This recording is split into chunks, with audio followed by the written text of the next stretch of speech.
Good morning, everyone. And number one, my brother, Mr. Kelly, I appreciate you. Even though all these our guys, where they Nigeria here, they no value us, but you still value us. You host us in your home yesterday as a best man, and God will continue to bless you and your family. In Jesus' name, amen. My brother. Let's talk about Sunday Igboho. Protest yesterday stopped his court extradition. Because sometimes I think about this African country. You understand? Most of those our African country, I don't know whether they cause from forefather. Even when they don't do, they cause them. The place cause. Only African country is a country that I see that they have not civilized in anywhere. Nothing. They are still in darkness. They are still learning work from even a smaller nation in outside. You understand? But when you come to Africa, I look at them as zero. Nothing come out from Africa. Why will you hold a man that have nothing against you? He have nothing against the government. You just speaking mouth that we need freedom. Igbo have never fight one person. Okay, they were killing. That Igbo and his boys went to meet in Iganga that time. Wakili is a terrorist. He's the one terrorizing that area. He has been there and turned to Sariki to himself and in terrorist group. But the Nigerian police are aware of it too. Nigerian security agents are aware of it. But because he's an Fulani man. Because of what? The person is an Fulani man. Until today, OPC have to arrest the man. Police have to come and arrest the OPC. Say, why will you arrest the man? My brother, na country, this one a country. A country where we say the security agents only love intimidating their people on the street. But why? They make people that get their time. Only Nigeria now see the government. They find who know they find them. People where they find them. Boko Haram, bandit. See, I want to pass one declaration this morning, but make a talk first. Don't pass. I go pass. Don't pass the declaration. Because everybody for north now. They don't turn. Everybody now don't turn group. They go. This group go wake up. You go say they give us this thing. I don't know. We are not like a mugu to their face. The worst mugu we have in the nation before. The Ifrani are the worst mugu we have before. But now they are not civilized more than our certain governor. Because where the problem come from is all those our mumu governor where we get in the south. Only what they have to is how to collect their 13% from federal. If they don't collect that 13%, their life and future don't expire. You don't understand? If they don't collect that 13%, everything don't finish. Look at Taraba State yesterday. The Emirate there have to give Fulani 30 days to vacate forest. Because the Fulani, anywhere Fulani find themselves, they will be causing havoc. And Buhari, their brother, their leader. Buhari now is their leader. He's the president. Ruling only Fulani people. And turn other people to your enemy. That's the only time that Buhari is not my president. Because I'm not in Nigeria. I've denied my Nigerian citizen. I'm not in Nigeria. So they should go and do what there was. So who are you now? Okay? I'm a Biafra citizen. To hell with Nigeria. Because Nigeria don't tire me. Since I born into this country as in Nigeria, what have I achieved? Hatred, anger, hungry, police intimidation, Nigerian security intimidation. Okay? No let Nigeria be country. The country say, well, we know they value anything. Only when our politicians go come outside. Now when election they come, they go to work out for street. But after the election, they turn to lion. If you near them, they can tear your head. And those kind of people, and you tell me that I'll be waking in the morning, begin to pray for some people, now God go kill them. Because I can never pray for good for them because they never wish us good. People when during coronavirus, other countries are helping their citizens. Our own, they go carry the food, go they hide inside their house. If hungry, worry their family, they go there, go carry, give their family. While the poor people are dying on the street. Nigeria now is number one. The worst, Nigeria now worst hungry country, number one. Poorest country now. And America, China did not have what Nigeria have.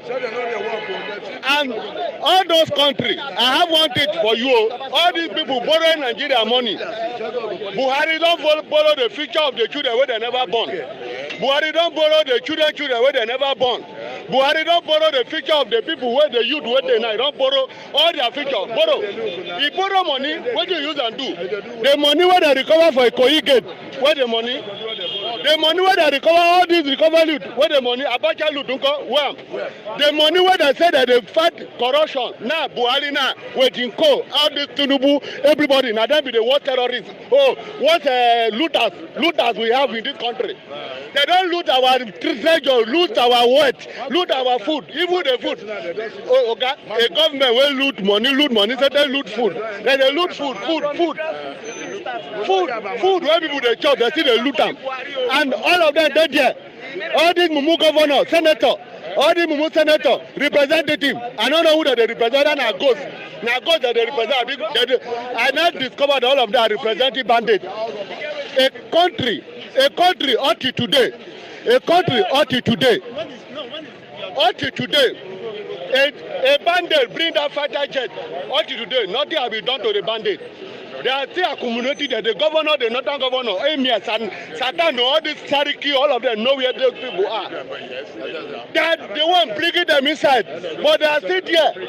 They cannot fight them. They have never arrested one bandit since that day. They bring a country, a civilized country that know what they are doing. Now, my eye opened that Buhari come for revenge. He want to waste other people and please his brother. And by the grace of God, we will not get government will go fight for us, but God go fight for us. Okay. That power where Buhari say get now, he won't use Fulani to intimidate us in the south. If Fulani man, may tell go work on the money, go to threaten everybody, threaten the south.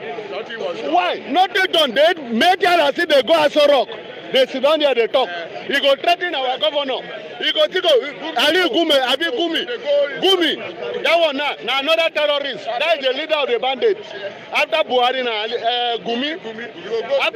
Gumi, because now then the control of them. Because Buhari say they support those headsmen where they keep people. The way where he send soldier to come, DSL to come is on the go house. The way where he send soldier in the night to go in and the canoe house. What are those soldiers doing? Only when, if they hear that they want to protest Nigeria police who wear uniform, they will carry gun. That is why you know that Nigeria gets security. But when bandits, headsmen go to keep people 1 hour. Up to today, those school children where they kidnap for Kaduna, they see they inside bush.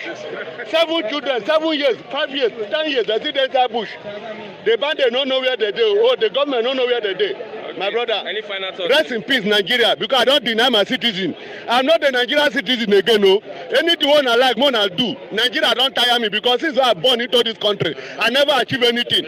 Now I'm hungry, I hate threat.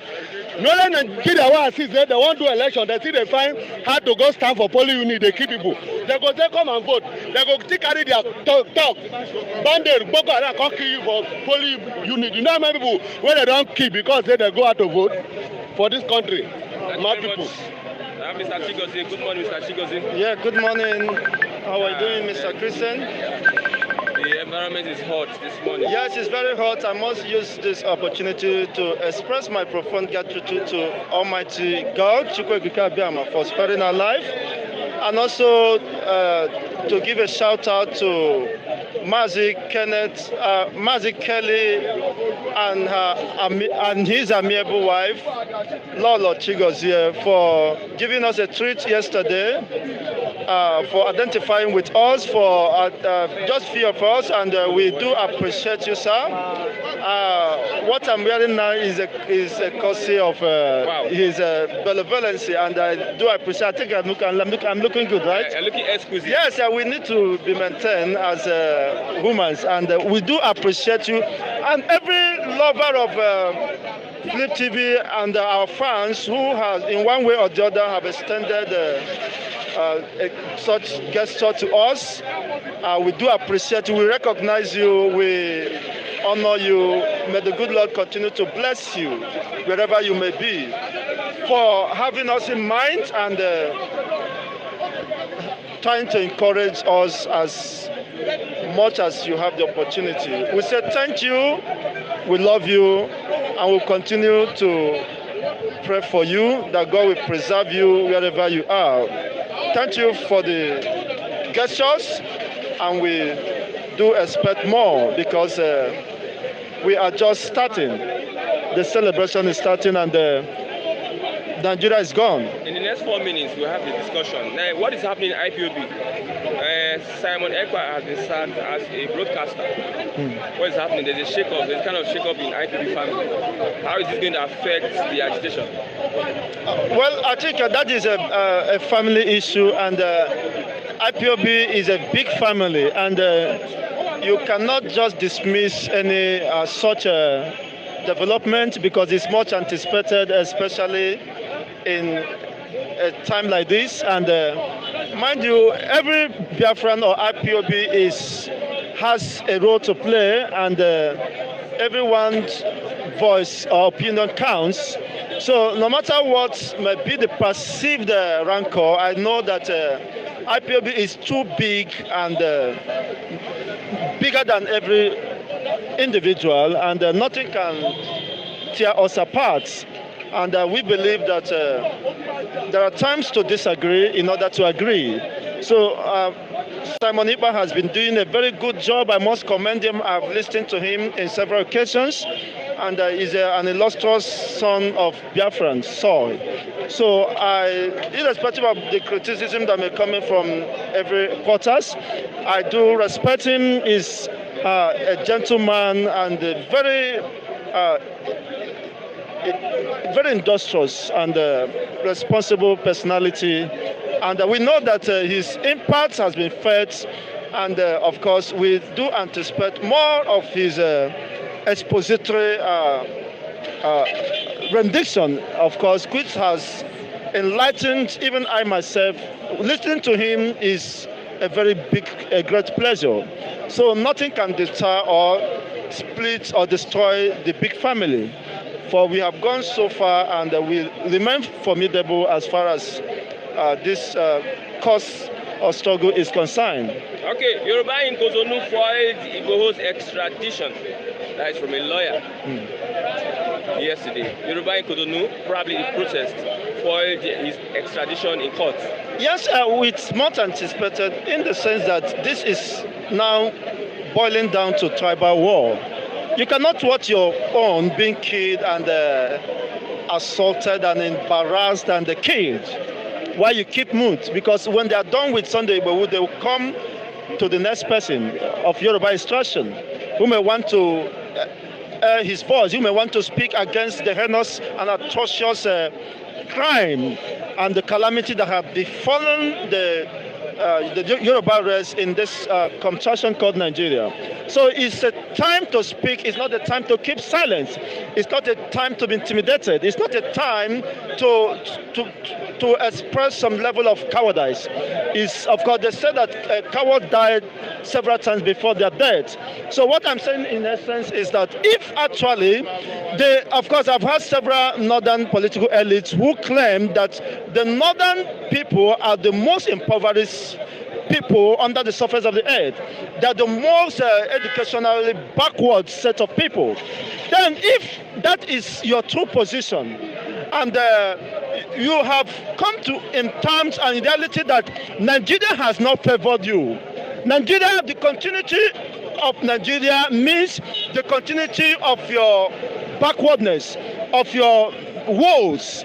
Then people are calling now, let's destroy this entity so that we can preserve the existence of humanity. And you are still crying, say no. Why are you crying? You said you are the most impoverished country, region in Nigeria. Why you have controlled power, you have controlled economic resources, economic power for barely over 5 decades. And you are still crying that you are the most impoverished. Now people, by implication, you are saying that Nigeria is not favoring you. Nigeria is not favoring the North. The amalgamation of the unity of Nigeria is not favoring an average Northerner. And now people are from other ethnic nationality or regions are calling. Now that cause that is not favoring you, let us end it now. And you are still crying. Why should you be crying? You can understand the kind of the irony of this Oho saga. You say Nigeria is not favoring you, that in Nigeria you become more backward, you become more...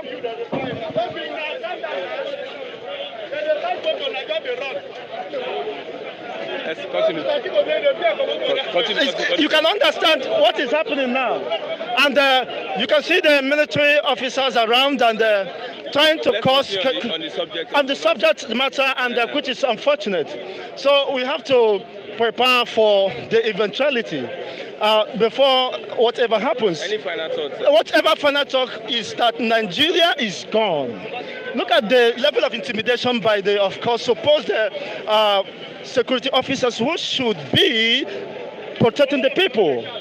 Look at how the driver is trying to swear to avoid being arrested, and he was driving recklessly. That's why people have to, I myself have to jump so that you don't get hit by a reckless driver. Okay. Why? Because the police officers are after his, probably they want to confiscate or arrest him. Okay. This just one of the problems. We say Nigeria is a failed system, and this level of embarrassment, harassment meted on the masses should be brought to a stop.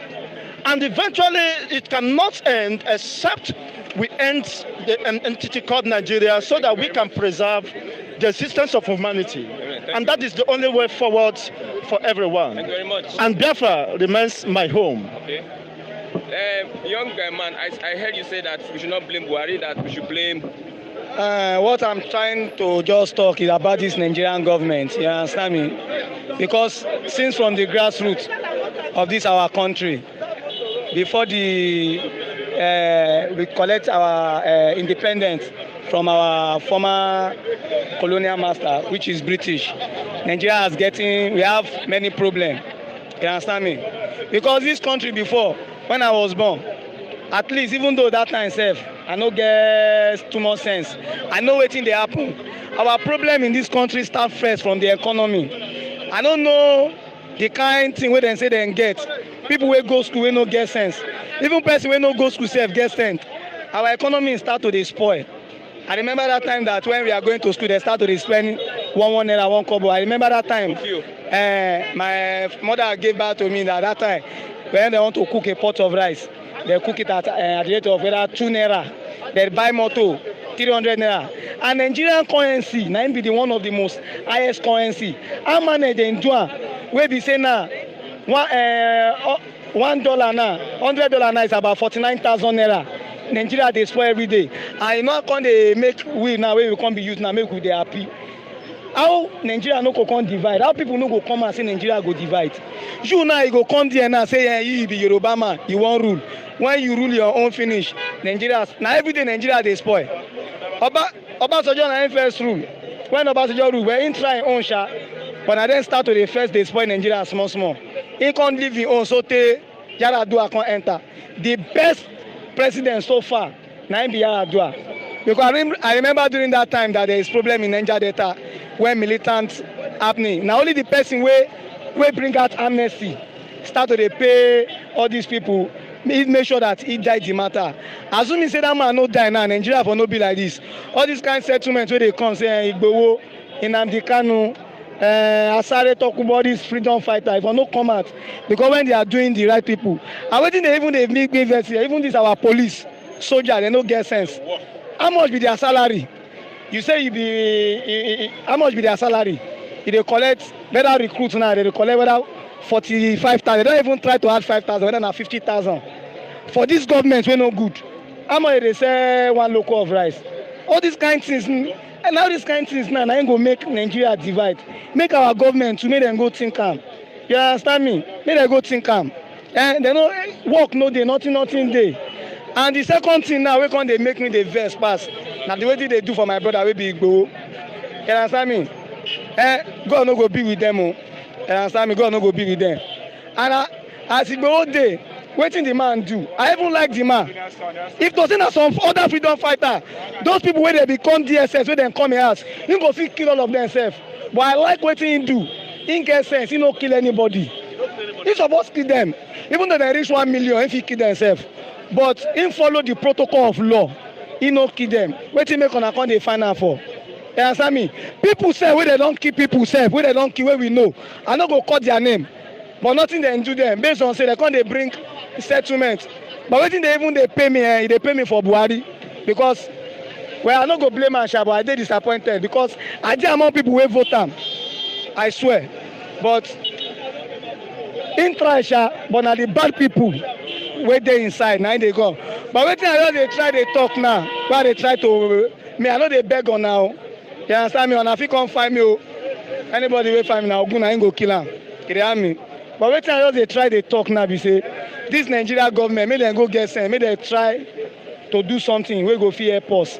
Na him be the thing wey I dey try to do. And make dem leave Igboho wey be our brother. You understand me? If they go fit do Nigeria well, everything go dey okay. Make everything dey normal. Na be the thing I just want to talk. Thank you very much. Wonderful one from brother. Mr. Matthew, good morning. Good morning, Mr. Christian. Okay, we are looking at, I just want to ask you this question. Emir gives nomadic herdsmen 30 days to leave Emirate. Is that a good one from that part of the country? Since we see the sentiments all around. Thank you very much. Matthew is the name. It's not about whether it's a good one. It's a reflection of what is happening in that environment.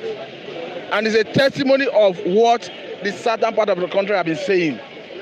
That goes further to lay credence to the position of Sunday Igboho and Nnamdi Kanu.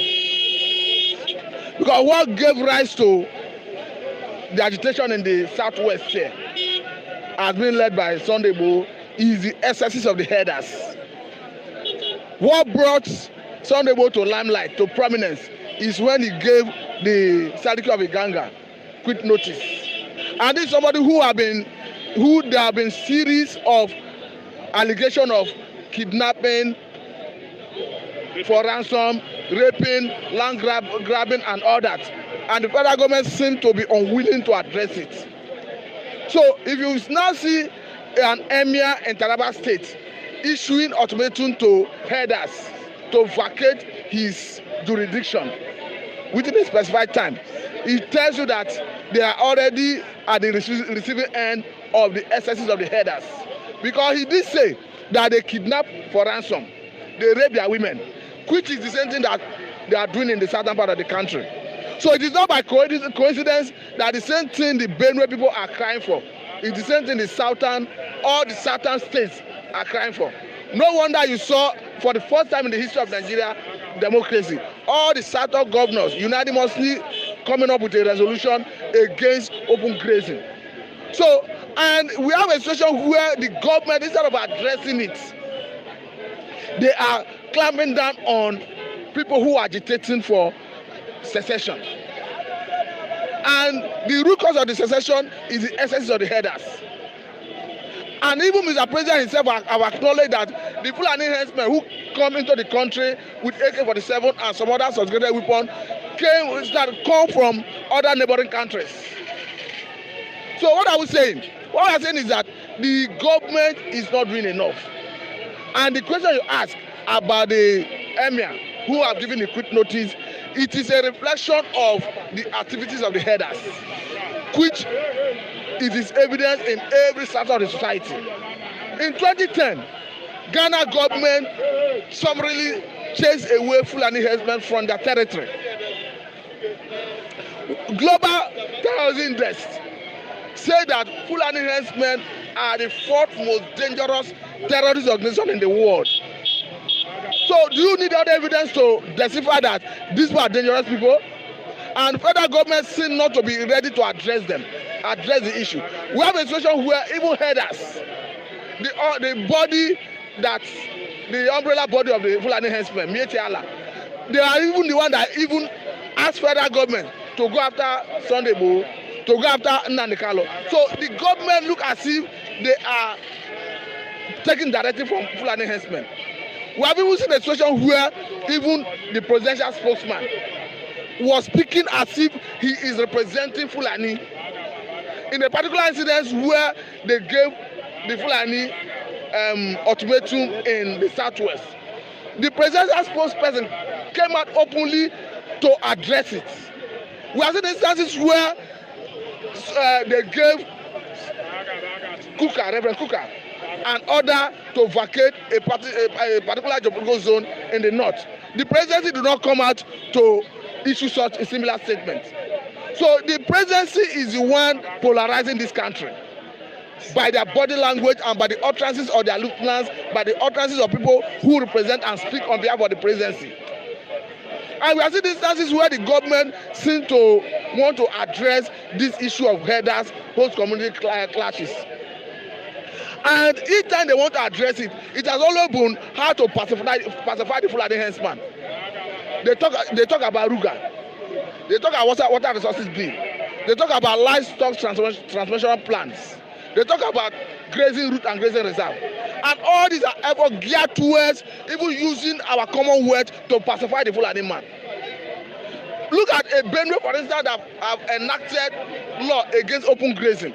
The police seem not to be willing to enforce the law. We have a situation where even all the southern governors have resolved that on or before 21st of September this year, all the state houses of assembly in the south should promulgate law banning open grazing. But the predicament is that the police that have the mandate to enforce the law, they are working directly with federal government. What is the guarantee that they will enforce it? Just like we are seeing frustration of the state government in Benue State because the police refuse to enforce the anti-open grazing law that have already been enacted in Benue State. Okay, what do you think of Sunday Igboho's case in Benin Republic?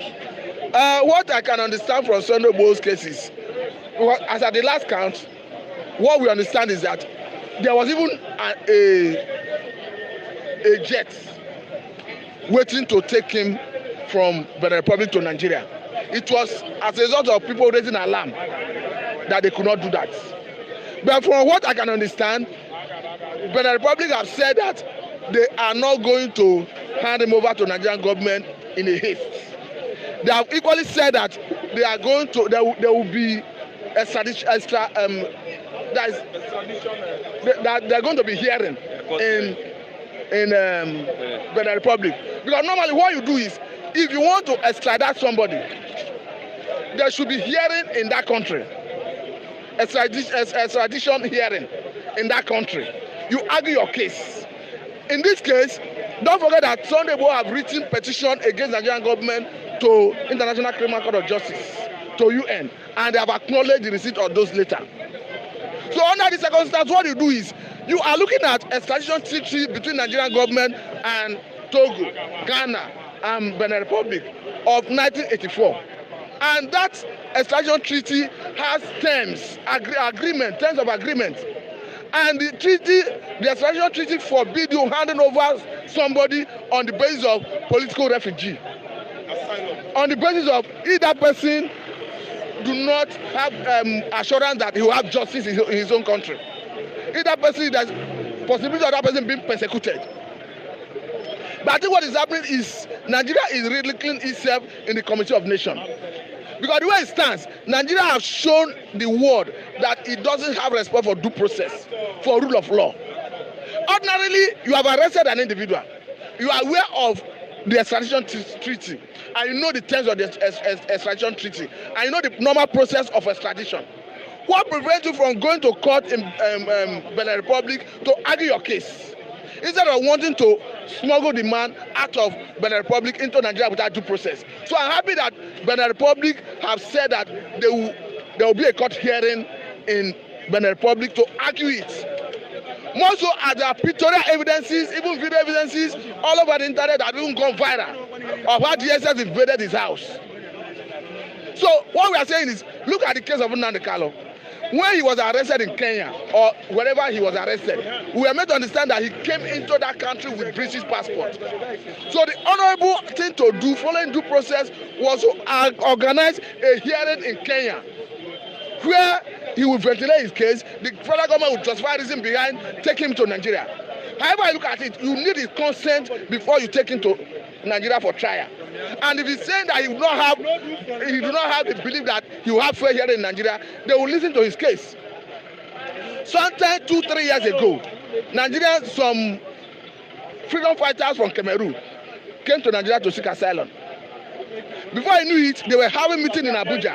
Nigerian DSA rounded them up, handed them over to Cameroon government without due process. Before you know it, they were charged for terrorism in Cameroon. So those things are abnormal. I'm not saying somebody cannot be extradited, But if you want to do it, follow due process, follow rule of law. Don't circumvent the rule. Because if you are doing that, you are ridiculing the country. You are making the country you are making mockery of the country in the Committee of Nations. So for me, I encourage people, this Sunday Boys legal team, to go to, because from what I can understand, even German embassy have been put on notice. Because the way it stands, Sunday Boy's wife is a German citizen, and Sunday Boy equally have German passport. So to that extent, German embassy will come in. Okay. And maybe there are some other countries that may have interest that may even want to grant them asylum. So for me, Nigerian government should toe the line of honor by following rule of law. Okay, thank you very much, Mr. Matthew. I have Mr. Rap. Good morning, sir. Yeah, good morning, Chuku.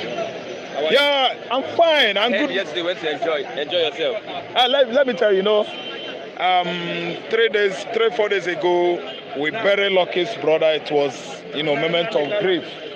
So that moment ended yesterday when I enjoyed myself. I made merriment yesterday. One of us, one of our viewers abroad, loved us yesterday. So I thank you, viewers abroad there. Your viewership is the reason why we are here every morning. You can see Chris and Chuku and I. We always, furnish you with good information about political happening in Nigeria. So I thank you all there. And you know what I forecasted in recent time, that if Igbowo is found culpable in Benin Republic, they will extradite him. So let me just throw more light on what Pastor Matthew said about Igbowo's extradition. I'm telling you, they are not going to find it easy to extradite Igbowo from the Republic of Benin to Nigeria, because the law there is working. The system there is working. Nigeria doesn't respect human rights. They doesn't respect law. Nigeria government make law here, and the same Nigeria government violates the law that they have often made. So let me tell you, Igbowo, as I always forecast, is not coming back to Nigeria. I'm telling you, because it's not going to come back. The law there, they respect law there. Igbowo is not a criminal. I told you yesterday, Igbowo did not kill anybody. In a simpler language, when a thief is caught in another country, they know that that man is a thief, a robber, whatsoever. We face the law. With the collaboration of Interpol, she understand, you will be extradited to face the law here. She understand. But this one, Igbowo is fighting for his rights. Igbowo is fighting for Yoruba nation. Let us not be mincing our word. Let us say it exactly how it is. Igbowo is somebody that is fighting for Yoruba nation. Do you understand? Oduduwa was there before Igbowo. Igbowo is born. When Igbowo was born, he met Oduduwa. So he's the only person that has taken it up to actualize that nation called Oduduwa Republic. So Igbowo is not culpable to any crime. Okay. So if Igbowo is culpable, tell me, is there anywhere it is written in Nigerian constitution that if any province or region in Nigeria is tired of this kind of arrangement, it shouldn't go its way?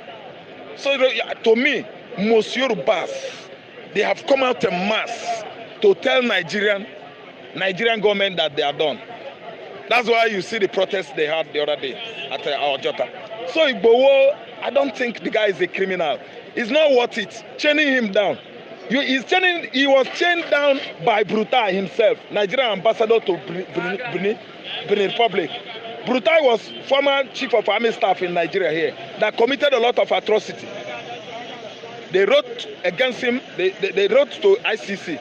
You understand about his atrocities in Igbo land, atrocities in Yoruba land, all over the country. Now, does it warrant that if somebody like that, who has held that kind of, public office, that kind of position in this current regime, is it warranted that he should be given that kind of position?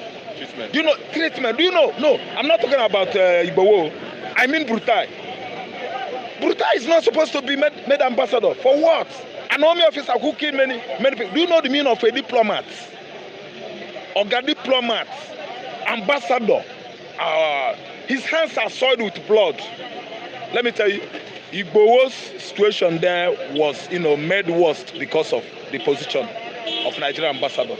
His position in that matter is part of Buhari. Brutai is a bloody Fulani man. So Igboho should not be extradited. I'm telling you. Okay, you are predicting that he will not. I forecast it often and often, man. Okay. Igboho is not coming back to this country. Can you predict that of Nnamdi Kanu? Nnamdi Kanu, I predicted that if Nnamdi Kanu step out of DSS facilities where he's been detained, he's not going back to that place again. But Malemi has said that no IPOB member should be seen in court. In court that day? Yes. Let me tell you, on 26th, all road leads to Abuja. Let me tell you, High Court or wherever they want to host the court, you understand the judgment. All road leads to Abuja comes 26th of July. Everybody has right to go to court to hear. Any court hearing, any case, you are qualified to be present. It does not contravene any Nigerian constitution. See, Malami is a Sharia attorney general. If he said we should not go there, of course we know that Nigeria is running Sharia law. We operate on Sharia law, Sharia kind of judiciary in Nigeria. Do you understand? So if Malami said that no IPOB should, it means no Igbo man should go there. Because nobody, any man or woman born of Igbo woman from Igbo womb is an IPOB. They misinterpret this thing. If you are dodging it, you are not. You are. Everybody. I'm an Igbo man. I'm an IPOB. I'm among the indigenous people of Biafra because I was born on Biafra land. I was born on Biafra land, born and brought up in Anambra State. So if Malami says that no IPOB should go there, it means no Igbo man should be there. Abaribe won't be there. Probably Ejiofor will be there. We won't be there. Because we are all IPOB. Or Hanese no go even go there. Is he not saying about a card carry member of that IPOB? He said what? A card carry member. Placard. Protest. Card. Okay. Those guys with IPOB identity, maybe that's what it means anyway. That's what it means. Maybe that's what the man, Malami, Mugu, means. Do you understand? But all I know is that anybody has right to go there. If anybody goes there and goes show his card, I'm IPOB, do you think that is possible? Nobody will come with card and say IPOB. It's written all over me that I'm an Igbo man. Of course, I'm an IPOB man. Because if you see my Gemo, you go no say no Juku own I carry. So even though if I come that day, say I know be IPOB or I'm an IPOB, they might ban me from entering there. I might be banned, maybe because of my birth. Do you understand? But everybody that is born in Igbo land is an IPOB. Okay, Emir gives nomadic herdsmen 30 days to leave Emirate. It is too late. Nomadic people are people that wander from place to place. Nomadic people are people that are wandering from place to place. They have no permanent stay. They have no ancestral land of their own. That's the meaning of nomadism. Nomads. Do you understand? Nomads are Fulani. The nomads migrated from Futajalon, Senegambia. Do you understand? They wander from place to place across West Africa, across Northern Africa, across Eastern Africa, even up to the Southern Africa. Do you understand? Grazing the land. That is their own business. So when this emir has come up to issue this kind of order now, I think it is so late. Because if you look at Northern Nigeria has been rubbished by Fulani herdsmen. They colonized the Hausas. Britain is not the colonial master of the Hausa tribe. The colonial masters are the Fulanis. They suppress them and press them down. They learn their language and speak Hausa more than Hausas. But one question I ask Hausa man is, do you hear Fulani? Do you speak Fulani? They don't. Fufudi, I'll be waiting with their language. They have their own language. Yes. Fulani speak only their language by themselves. Fulani Mali, they speak it. Fulani is in Gambia and Senegal, that's it. But they came to Hausa land because Hausa people are too gullible people. They deceive them. They speak their language. They eat their food. They press them down. And they say they try to let Hausas know that they are the first-class citizens. That they are Fulanis. They are special people. To themselves, they are special. To themselves, to me, Fulani is not special to me. I'm special to myself. Igbo man is special to themselves. Yoruba man is special to himself. So Fulani is trying to let the Hausas know that their language is the best. Their way of life is the best. Their religion is the best. That's why they carry that kind of ideology. All the days of their life, wherever they go, they migrate to Enugu, they stay in the bush there, they traded there, they try to convince the Enugu women. Some of them are married to Fulani. I'm telling you, I want to reveal that secret. Some Enugu morons, Enugu women. Do you understand? They carry the ideology anywhere they go, that their religion is highest. Ottoman Dan Fodio ideology, jihadist. So let me tell you, Emir giving Ichin that order, it has come too late that they should leave. What do you mean? The meaning of Emirates, who installed Emirates? Emirates. Do you think he can just answer Emirates without Fulani man? Trace that Emir very well, though. That Emir himself, he has Fulani blood, because I know the meaning of Emir. Outside doesn't give Emir.